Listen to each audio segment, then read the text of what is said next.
ये छोटा लड़का हर दिन मीट की दुकान पर जाता था और वहां से कटे मुर्गी के सिर को अपने घर ले जाकर कांच की बोतल में रख देता था।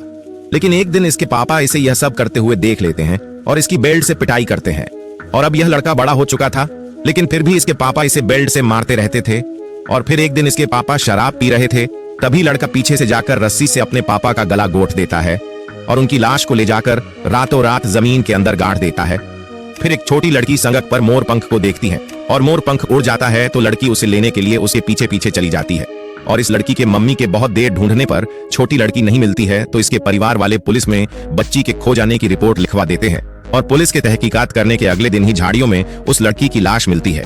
लड़की की लाश को देखकर यह मैडम निराश हो जाती है और यह बात मैडम डीसीपी साहब को बताती है। तो डीसीपी साहब अगले दिन ही मैडम की सहायता के लिए एक डॉक्टर को भेज देते हैं और मैडम उस डॉक्टर को उस लड़की की लाश के कपड़ों को जांच करने के लिए देती है और डॉक्टर उन कपड़ों को लेकर अच्छी तरीके से जांच करता है।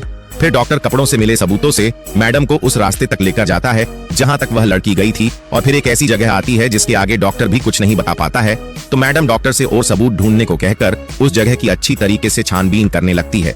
फिर अगले दिन की सुबह एक मजदूर पुलिस स्टेशन में आता है और मैडम को बताता है कि उसने एक लड़के को उस लड़की की लाश को ले जाते हुए देखा था। यह सुनते ही मैडम इस मजदूर को उस लड़के का स्केच बनाने के लिए भेज देती है और कुछ देर में ही उस लड़क का स्केच बनकर मैडम के हाथ में आ जाता है। और जिस लड़के का स्केच बना था वह लड़का पागल खाने में भर्ती था, तो मैडम उसी दिन पागल खाने में जाकर उस लड़के को पकड़ कर ले आती है